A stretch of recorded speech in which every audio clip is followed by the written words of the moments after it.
All right, it's a little noisy today. I'm in my Brooklyn apartment, but my name is Stefan and this is Root and Roam Life. I own 3 homes with 3 gardens with 3 separate needs. So I've seen a lot of tough tree jobs, right? Basically, if you came to this video because you really want to hear the real hard truth about some tree cutting work, then you should stick around, especially if you're a beginner. You know, tree cutting jobs are very, very dangerous and it's something that you cannot take on yourself. You're either going to have to hire a contractor or there's going to be small projects that you can do DIY. And that's my promise to you. I've done them both. So in this video, I'm going to talk to you about some things that I think is most important, right? How to save money, how to save time, and most importantly, how not to be stressed. All right, see you in the dirt.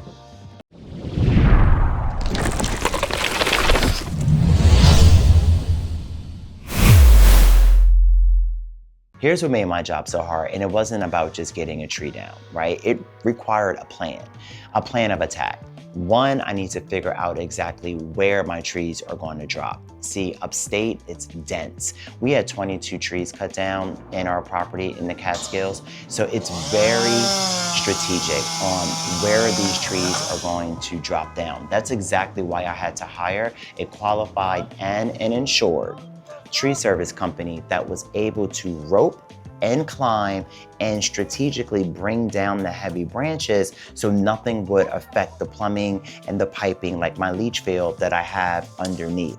Number 2 was making sure that I spoke with my neighbors. In both properties, Delaware and in the Catskills, we have, neighbors where the trees create privacy. But in Delaware, something that was unique, because it's a cottage garden with the fence and all of that, that overgrown tree that's living on my neighbor's side was leaning over onto our property line. I didn't want to cause any beef, so I had to manage expectations there, speak to my neighbor, get a little approval because it was going to be a DIY job and I was going to use some tools and create a plan and take it down myself. And then number 3 is just to make sure that whatever tree you are cutting down, to be aware of what you have in your garden. Is it a shade garden? Is it a sun garden?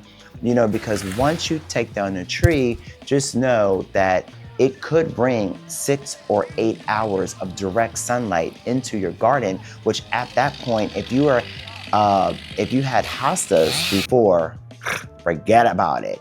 You know what I'm saying? They're done, they're cooked. So just be aware of that, okay? Okay, the one strategy that saved me that I can be completely honest with is that I stopped rushing and I stopped guessing. I was very strategic in my moves, right? So number 1, I looked at my entire property and I said, okay, let me focus on the dead trees, right? I'll get the dead trees down because they are the most dangerous, and anything that's healthy, I can kind of pause and wait on.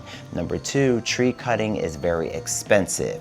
So I said, you know what, instead of me going with, 10 more trees down, Stefan, maybe we should focus on getting a roof this season, or we should focus on getting some new gutters, right? So that was very important. And the third thing was for me is that I started to make sure that I took down trees with intention because I knew that I wanted a conifer garden.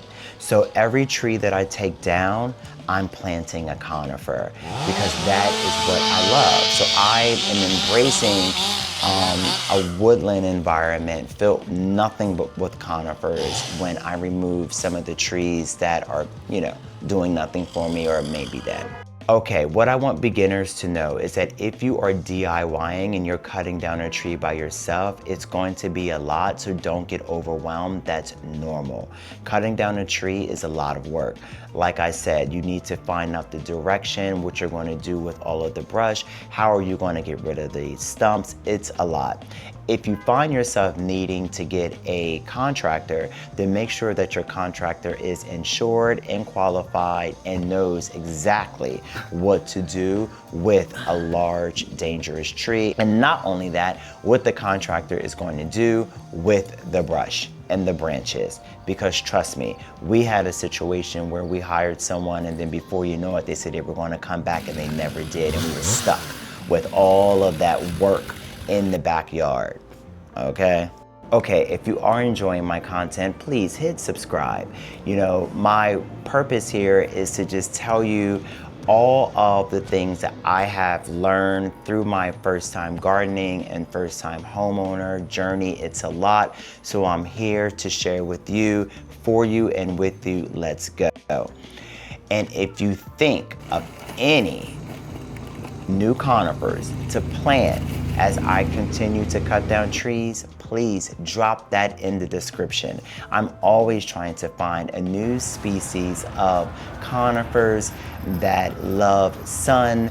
I am looking for dwarfs, so please drop it in the description and I will be sure to research and purchase and follow you on your recommendation. If you are going to be managing a yard with a woodland garden or a cottage garden like myself, just know that tree work is a part of the journey. So when you are out there looking around, please make sure you have your plan, make sure you have your strategy, and most importantly, make sure you are safe, okay? See you in the next video.